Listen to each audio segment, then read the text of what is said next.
Encounter করাটা মানে যে পালাচ্ছে তাকে ডিমোবিলাইজ করবার জন্য পুলিশের একটা অ্যাক্ট আছে, lower portion of the body. সেটা হয়েছে কি না আমি জানি না, সেটা হয়ে থাকলে ভালো, আর না হয়ে থাকলে এটা মোটেই সঠিক পদক্ষেপ না। হ্যাঁ, সে ঘটনা সাংঘাতিক, সমাজটাকে দূষিত করে দেওয়া হয়েছে, কামদুনি থেকেই শুরুটা হয়েছে। হ্যাঁ, তারপরে অনেক ঘটনা ঘটেছে। এই জিনিসগুলো বন্ধ করতে হবে, যা আমাদের সমাজকে দূষিত করেছে সেগুলো বন্ধ করতে হবে। এই সরকারের কাছে সেটা প্রত্যাশা করব। কামদুনিতে যে অপরাধ হয়েছে, কি তৃণমূলের কি ভূমিকা ছিল? অপরাধীকে কেউ বাঁচাতে পারবে না। যারা খুন করেছে, যারা গণধর্ষণ করেছে, তাদের পাতাল থেকেও খুঁজে বার করা হবে। আর কেউ এই ধরনের অপরাধ করলে, বিহার থেকে শুটার নিয়ে এলে, উত্তরপ্রদেশ থেকে শুটার নিয়ে এলে, যে বলেন যে বিহারের যে একটা চালু হয়েছিল এখানে, এই ঘটনার বলি অনেকেই হয়েছে। নির্বাচনের পরেও আমরা 3 জন আমাদের কর্মীকে হারিয়েছি, তৃণমূল খুন করেছে। কিন্তু তৃণমূলের কোনো কাউন্সিলর, বিধায়ক, সাংসদ এখনো পর্যন্ত আক্রান্ত হয়নি, সুস্থ আছে। আমরা চাইলে পরিস্থিতি অন্যরকম হতে পারত, এবং চাইলে তখন পরিস্থিতি অন্যরকম হতে করে দেওয়া যেতে পারে। সেটা মানুষও বোঝে, তৃণমূলও বোঝে। কিন্তু আমরা সে পথে হাঁটিনি। ওই পথটা কোন সুস্থ রাজনীতির পথ নয়। কিন্তু অপরাধীদের স্থান হয় জেলের ভেতরে, আর না হলে আকাশের ওপরে। পুলিশের রিভলভার কেড়ে নিচ্ছেন, সেখানে পুলিশ একা নেই। পুলিশের সঙ্গে অনেক পুলিশ আছে যারা সেই ঘটনাটা পরিদর্শন করতে যাচ্ছে, সেটাকে রিকনস্ট্রাক্ট করতে যাবে, অর্থাৎ কেমন করে ঘটনা ঘটেছিল তা তদন্ত করতে যাচ্ছে। সেখানে এক ভ্যানওয়ালা আছে, চুল্লুখোর, মাদকখোর, যে ধর্ষণ করে খুন করেছে, সে রিভলভার কেড়ে নিল, আবার গুলিও চালালো, পালাতেও গেল, পুলিশে গুলি করতে হলো। পুলিশ কোথায় আমাদের? অথচ সেই লোকটাকে খালি হাতে একটা যুবক দেখছি টিভিতে ধরে নিয়ে যাচ্ছে থানাতে। বলুন, সে স্বীকার করছে মারের আগেই। তাহলে আজকে পশ্চিমবঙ্গের পুলিশটা কোথায় আছে বলুন আমাকে? এই পুলিশ দিয়ে কী করে পশ্চিমবঙ্গের আইন শৃঙ্খলা রক্ষা হবে, এটা আমার কাছে একটা বড় প্রশ্ন। এখন মুখ্যমন্ত্রী আসছেন, মুখ্যমন্ত্রী বলছেন, মুখ্যমন্ত্রীর কথায় এলাকার মানুষ খুশি হচ্ছে, মুখ্যমন্ত্রীর কথাতে এলাকার মানুষ ভরসা রাখছে, এটা খুব ভালো কথা। কিন্তু পাশাপাশি আজকের পুলিশ, সেই পুলিশের দুরবস্থাটা কিন্তু চোখে আঙ্গুল দিয়ে দেখিয়ে দিল। এনকাউন্টার তো কোনো আইনগত পদ্ধতি নয়। কেউ যদি অভিযুক্ত হয়, কেউ যদি দোষী হয়, তাহলে তাকে আদালতে নিয়ে যাওয়া হোক, আদালত তাকে বিচার করে ফাঁসি দিক। পুলিশ এই সামারি জাস্টিস যে করছে, সেটা পুরোপুরি অন্যায়, নিন্দার যোগ্য।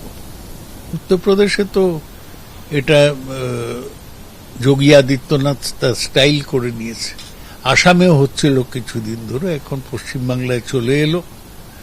এইটাই দুর্ভাগ্যজনক। তৃণমূল কি এই ধরনের অত্যাচারকে সমর্থন করছে? অবশ্য এটাতে আমাদের খুব একটা কোয়েশ্চেন নেই, কারণ 15 বছর ধরে তো তৃণমূল আপনারা এটাই সমর্থন করেছেন।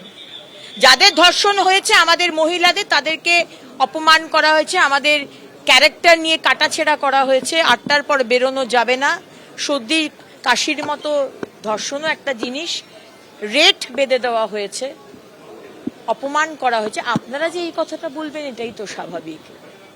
কিন্তু বাংলার মানুষের জবাব দেবে। কেউ ধর্ষণ করেছে, তাকে ধরা হয়েছে, তাকে ক্রাইম সিনকে দেখাবার জন্য যখন তাকে নিয়ে যাওয়া হচ্ছে, সে চালাকি করে পালাবার চেষ্টা করছে, তখন তাকে মারা হচ্ছে।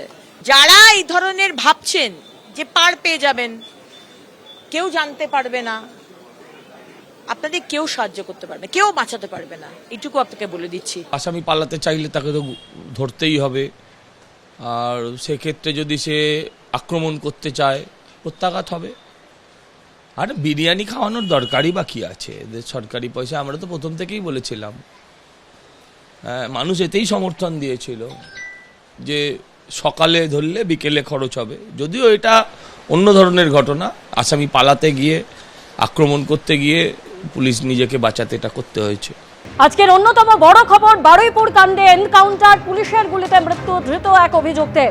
পুলিশের এনকাউন্টারে মৃত্যু, নাবালিকা নির্যাতন খুনে ধৃত প্রভাস মণ্ডলের। ঘটনার পুনর্নির্মাণের সময় পালানোর চেষ্টায় প্রভাস মণ্ডলের দাবি পুলিশ সূত্রে। পুনর্নির্মাণের সময় এক পুলিশ কর্মীর আগ্নেয়াস্ত্র ছিনতাই করে গুলি প্রভাসের। এক রাউন্ড গুলি চালিয়ে পালানোর চেষ্টা করে ধৃত প্রভাস মণ্ডল। পুলিশ সূত্রে এমনই দাবি করা হচ্ছে, আর এই প্রভাস মণ্ডল পালানোর চেষ্টা করতে পাল্টা গুলি চালায় পুলিশ। গুলিবিদ্ধ প্রভাস মণ্ডলকে বারুইপুর হাসপাতালে নিয়ে গেলে সেখানে মৃত ঘোষণা করা হয়।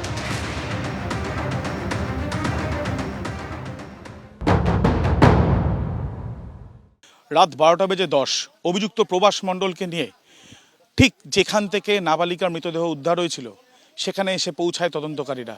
তারা এখানে পুনর্নির্মাণের প্রক্রিয়া করবেন বলে এসেছিলেন, কিন্তু এই ঘুটঘুটে অন্ধকার, অন্যদিকে ঝমঝমিয়ে বৃষ্টি, আর এই যে পথ দেখা যাচ্ছে অত্যন্ত দুর্গম, জল জমে রয়েছে, সেই জায়গা দিয়ে যখন তাকে নিয়ে যাওয়া হচ্ছিল তখনই সে এক পুলিশ কর্মীর সার্ভিস রিভলভার সেখান থেকে সে এক প্রকার বলা যায় যে ছিনতাই করে এবং পুলিশকে লক্ষ্য করে সে গুলি চালায়। এবং এখান দিয়ে পালিয়ে যাওয়ার সময় পুলিশ প্রথমে তাকে ধাওয়া করে, ধরতে না পারলে পাল্টা গুলি চালানো হয়। এবং গুলি চালানোর পর যেটা দেখা যাচ্ছে যে তার গুলিবিদ্ধ হয় সে, এবং গুলিবিদ্ধ হওয়ার পরে ঠিক যে জায়গায় আমরা দাঁড়িয়ে আছি চারিদিকে ক্ষেত এবং জলাশয়, এখানে আশেপাশে কোনো মানুষ বসবাস সেইভাবে করেন না। আর এই জায়গাটা, যেই জায়গাতে আমরা দাঁড়িয়ে আছি সেই জায়গা সম্পূর্ণভাবে ঘিরে রাখা হয়েছে পুলিশের তরফ থেকে। আর এখানেই গুলি খেয়ে বা গুলিবিদ্ধ হয়ে প্রভাস মণ্ডল এখানে লুটিয়ে পড়ে। এরপর পুলিশ আধিকারিকরা তাকে সেখান থেকে নিয়ে স্থানীয় যে হাসপাতাল রয়েছে সেখানে নিয়ে গেলে সেখানে যিনি কর্তব্যরত চিকিৎসক তিনি মৃত বলে ঘোষণা করেন। ইতিমধ্যে পুলিশ আধিকারিকদের তরফ থেকে প্রবাসের পরিবারের সদস্যদেরকেও যোগাযোগ করা হয়েছে এবং বিষয়টি জানানো হয়েছে। এই ঘটনার পর ময়নাতদন্ত হবে এনকাউন্টারে মৃত্যু হওয়া এই অভিযুক্ত প্রভাস মণ্ডলের। পুলিশের দাবি ঠিক এই পথ ধরেই গুলি চালাতে থাকে প্রভাস মণ্ডল। আর যখন গুলি চালায় তখন ঠিক যে জায়গায় আমরা দাঁড়িয়ে আছি পিছন থেকে তদন্তকারী আধিকারিকরা তারা ধাওয়া করে, কোনো অবস্থায় তাকে ধরা যাচ্ছিল না, ঠিক তখনই তাকে লক্ষ্য করে গুলি চালানো হয়। আর ঠিক এই জায়গাতে লুটিয়ে পড়ে প্রভাস, এবং লুটিয়ে পড়ার পর তাকে এখান থেকে উদ্ধার করা হয়। এই যে পুরো ঘটনা, সেই ঘটনার ইতিমধ্যে পরে সকালবেলা পুলিশ আধিকারিকরা এসে ভিডিওগ্রাফিও করেছেন। এখন দেখার বিষয় ময়নাতদন্তের পর এই সংক্রান্ত বিষয় তদন্ত কিভাবে এগোয়, অর্থাৎ এই নাবালিকা খুন এবং তাকে যে ধর্ষণ করা হয়েছিল খুনের আগে, সেই ঘটনায় বাকিদের যাদেরকে গ্রেপ্তার করা হয়েছিল তাদের ভূমিকা নিয়ে, এবং 72 ঘন্টার মধ্যে মুখ্যমন্ত্রী যে রিপোর্ট দিতে বলেছেন রাজ্য পুলিশের ডিজিকে, সেই রিপোর্টে কি উঠে আসে। ক্যামেরায় শ্যামল জানার সাথে আবির দত্ত, এবিপি আনন্দ। বারুইপুর কাণ্ডে পুলিশের এনকাউন্টার, অন্যতম অভিযুক্ত প্রভাস মণ্ডলের মৃত্যু। আর এদিকে বারুইপুর কাণ্ডে সামনে এসেছে স্থানীয় একটি দোকানের সিসিটিভি ফুটেজ। সেই ফুটেজে দেখা গিয়েছে প্রভাস মণ্ডলকে। সেই ছবি আপনাদের সামনে তুলে ধরছি। সিসিটিভি ফুটেজে ঠিক যেমনটা উঠে এসেছে, প্রভাস মণ্ডল এই বারুইপুরের ঘটনার অন্যতম অভিযুক্ত, পুলিশি এনকাউন্টারে যার মৃত্যু হয়েছে সেই প্রভাস মণ্ডলকে সিসিটিভি ফুটেজে আপনারা দেখতে পাচ্ছেন। একাধিকবার, কয়েক মিনিটের ব্যবধানে একাধিকবার তাকে যাতায়াত করতে দেখা যাচ্ছে।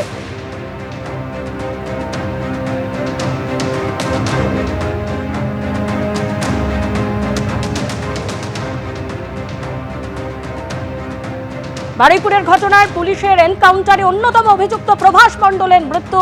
আর এই নিয়ে নিহত নাবালিকার বাবা তিনি প্রতিক্রিয়ায় জানাচ্ছেন, সরকারের উপর আস্থা আছে, সম্পূর্ণ ভরসা আছে। পুলিশের উপর পুরো রাস্তা আছে, সরকারের উপর পুরো রাস্তা ভরসা আছে। সিএম কালকের কথা দিয়েছে সেভাবে উনি যেভাবে কাজ চালিয়ে যাচ্ছে আমরা খুব খুশি, অত্যন্ত খুশি। সিএমের উপর পুরো ফুল ভরসা আছে আমাদের, পুলিশের উপরে পুরো ফুল ভরসা আছে। পুলিশ না থাকলে আমরা এত এগোতে পারতাম না কোনোদিন। খুশি আমি, তাতে খুশি। আরও যারা আছে তারা অ্যারেস্ট হবে, দোষীদের শাস্তি হোক, এটুকু আমি চেয়েছি। দাদাও এই জিনিসটা খুব মাথায় রেখেছে, দাদা আমার ভরসা দিয়েছে, দাদার ওপর ফুল ভরসা আছে। আমার যে সিএম আছে না, ওনাকে দাদা বলে আমরা সম্মান করি। দাদা ফুল ভরসা দিয়েছে, ওনার ওপর ফুল বিশ্বাস, আশা, ভরসা সব আছে আমার। আমি কঠোরভাবে সাজা চেয়েছি, দাদা বলে তুমি শুধু আমার কাজ দেখে নাও। আর সত্যি দাদার ওপর আমাদের ভরসা আছে খুব। এর আগে এই ধরনের ঘটনা, যেখানে নির্যাতনের শিকার হয়েছে নাবালিকা, তৃণমূল আমলে একাধিক ঘটনা ঘটেছে। সেই ঘটনায় যারা নির্যাতিতা, যাদের মৃত্যু হয়েছে, তাদের পরিবারের সদস্যরা এই এনকাউন্টারের ঘটনা সামনে আসার পর কে কি বলছেন শুনুন। দেখুন, বারুইপুরে যে ঘটনা ঘটেছে এই ঘটনা মেনে নেওয়া যায় না, কিন্তু এর জন্য দায়ী যদি কেউ থাকে সেটা হলো মমতা বন্দ্যোপাধ্যায়। উনি 15 বছর যখন ক্ষমতায় ছিল, দিকে অনেক পাকশিট থেকে শুরু করে কামদুন থেকে গাইঘাটা থেকে অনেক জায়গায় গণধর্ষণ খুন হয়েছিল। সমস্ত কেস উনি তদন্ত করছিল, ওনার সিআইডি, ওনার পুলিশ তদন্ত করছিল, কিন্তু একটাও ন্যায় বিচার এই মমতা বন্দ্যোপাধ্যায় দিতে পারেনি। আজকের মমতা বন্দ্যোপাধ্যায় মোমবাতি মিছিলে রাস্তায় নামছে, কিন্তু ওনার হাতে যখন পুলিশ থেকে শুরু করে আইন থেকে শুরু করে ওনার হাতে যখন ক্ষমতায় ছিল, উনি একটা ন্যায় বিচার কেন দিতে পারেনি? ইনকাউন্টার করে যে মারা হয়েছে এটাই হলো ঠিকঠাক ওষুধ। জ্বর হলে যেমন প্যারাসিটামল আর অ্যান্টিবায়োটিক খেতে হয়, আর রেপ মার্ডার করলে তার ওষুধ একটাই, ইনকাউন্টার। আমরা ন্যায় বিচার পাইনি। কারণ আমরা কেন ন্যায় বিচার পাইনি, কেন মমতা বন্দ্যোপাধ্যায় ন্যায় বিচার দিতে পারেনি? ভোট ব্যাংকিং বাঁচানোর জন্যে তাদেরকে ছেড়ে দেওয়া হয়েছে। আমাদের ঘটনাটা ঘটিয়েছিল কে? তৃণমূল প্রধানের ভাইপো। যেমন সন্দেশখালীতে শেখ শাহজাহান রাজত্ব চালাতো, কামদুনি শাসন এলাকায় আনসার আলী তার সহকর্মীরা রাজত্ব চালাতো। আমার দিদি সেদিনকে বাড়ি ফিরছিল, আমার দিদির গণধর্ষণ ও খুন করে। এটা মমতা বন্দ্যোপাধ্যায়ের নির্দেশে পোস্টমর্টম রিপোর্ট পুরো ভুলভাল করেছে। আমি কানতে কানতে আসি, আমার মেয়ের কোনো ন্যায় হয় নাই। লোয়ার কোর্টে ফাঁসির ব্যবস্থা হইলেও হাইকোর্ট সুপ্রিম কোর্টের আমার ওই ফাঁসির ব্যবস্থা হইল না। সেই জন্য আমি আজ পর্যন্ত আমি এইটাই আশাতে আছি যে আমার মেয়েরও আর ফাঁসির সাজা হোক, ওই 21-এ ফাঁসির সাজা হোক, এইটাই আমি মনে করি। ওই মা ভাগ্যশালী, আমি এইটাই বলতে চাই, ভাগ্যশালী। ওনার মেয়ে মারা গেছে কিন্তু ন্যায় পাইল, 21 সাথে সাথে সাজা পাইল, ইনকাউন্টার হইল। আমার কেসেও মাটিগাড়ার থানার পুলিশ এরকম করতো, আমাকে তখন শান্তি হইতো আমার মনে। হ্যাঁ, আমার মেয়েকে এরকম ধর্ষণ করছে, ওর পরে ও আজকাল নাই, ওরও জীবন হারাইতে হয়েছে, আমি এরকম ভাবতাম। আমার বিয়ের সময় তো বিচার পাইনি, আর বারুইপুরে যে ঘটনাটা ঘটেছিল ইনকাউন্টার করে দিয়েছে, আমি খুব শুনে খুশি হলাম। আমার বেলাও যদি এরকমই করতো আমি খুশিই হতাম। আমি সঠিক বিচার পাইনি, কারণ প্রাক্তন মুখ্যমন্ত্রী যে আমাদের বিচার দেওয়ার কথা বলেছিল, সুবিচার দেয়নি আমাদের। আমি যে লিখিতগুলো নিয়ে গেছিলাম, উনি বলেছিল যে হ্যাঁ দেখব, কিন্তু কিছুই দেখেনি আমাদের।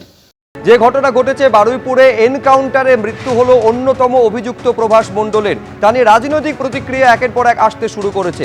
বিরোধীদের কি প্রতিক্রিয়া, মৌসম বেনজির নূর কি বলছেন, দেখব।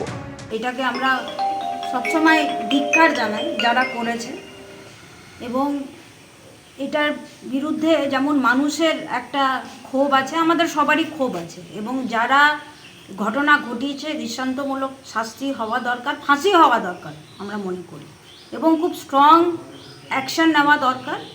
কিন্তু তার সাথে সাথে আমি এটাও বলবো যে এই যে পুলিশ এনকাউন্টার যে করা হচ্ছে, কিন্তু লকে কিন্তু করে মানে সাপোর্ট করে বা লয়ের গাইডেন্সে কিন্তু হচ্ছে না। আমাদের দেশে কিন্তু একটা আইন আছে, একটা সিস্টেম আছে, সেটাকে মেনে কিন্তু করা হচ্ছে না। যেটা আমরা ইউপির কালচার দেখেছি, যবে থেকে বিজেপি ক্ষমতায় এসছে, ইউপির কালচার কিন্তু আমরা আস্তে আস্তে বেঙ্গলে দেখতে পাচ্ছি, যেটা বেঙ্গলের কালচার নয়। ইউপি 2.0 আমরা এতদিন শুনতাম ইউপি হচ্ছে এনকাউন্টার রাজ, ঠকতো সরকার। আজকে বাংলায় এই প্রথম এনকাউন্টার আমরা দেখলাম, এবং বিজেপি, আমার আশ্চর্য লাগছে, তারা বলছে এটা দৈব বিচার।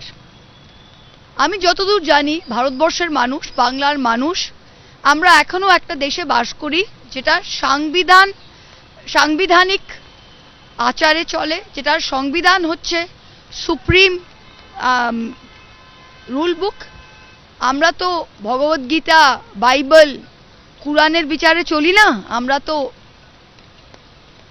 কনস্টিটিউশনে চলি, এবং আমরা বিএনএসএস, আইপিসি, সিআরপিসি যেটা ছিল সেই বিচার ব্যবস্থা, সেই ন্যায় ব্যবস্থায় চলি। সেইখানে দাঁড়িয়ে বাংলার মানুষকে যদি কোনো পার্টি, কোনো সরকার বলে যে তারা দৈব বিচার হচ্ছে, এর থেকে বড় লজ্জাজনক জিনিস হতে পারে না। বারুইপুরের ধর্ষণ কাণ্ডে প্রধান অভিযুক্ত আজকে এনকাউন্টারে মারা গেলেন। দেখুন, আমি একজন আইনজীবী হিসেবে কখনো এনকাউন্টারকে তো সেভাবে সমর্থন করতে পারি না, ফান্ডামেন্টাল রাইট এই সমস্ত কথাগুলো মাথায় রেখে। কিন্তু ব্যক্তি হিসাবে কথা বলতে পারি যে পশ্চিমবঙ্গে আজকে একটা নতুন দৃষ্টান্ত স্থাপন হলো যে এই প্রশাসন দুর্বল প্রশাসন নয়, এই প্রশাসন কোন রকম কাউকে রেয়াত করার মতন প্রশাসন নয়। প্রধান অভিযুক্ত বন্দুক ছিনতাই করে পালাতে যাবেন আর প্রশাসনের লোকেরা রসগোল্লা ছুড়বে, তো এই পদ্ধতিতে প্রশাসন চলবে না। যেভাবে যারা করবে তার জবাব প্রতিটা মুহূর্তে ইঞ্চিতে ইঞ্চিতে দিয়ে দেওয়া হবে। আমি মনে করি এটা একটা স্ট্রং ডেটারেন্ট হয়ে থাকলো। আমরা আমাদের এই সমাজে আরো এই ধরনের বেশ কিছু ডেটারেন্ট চাই। এই ডেটারেন্ট গুলো আগামী দিন আমাদের একটা সুন্দর এবং সুষ্ঠু সমাজ গড়ে তুলতে সাহায্য করবে। এবিপি আনন্দ, এগিয়ে থাকে, এগিয়ে রাখে।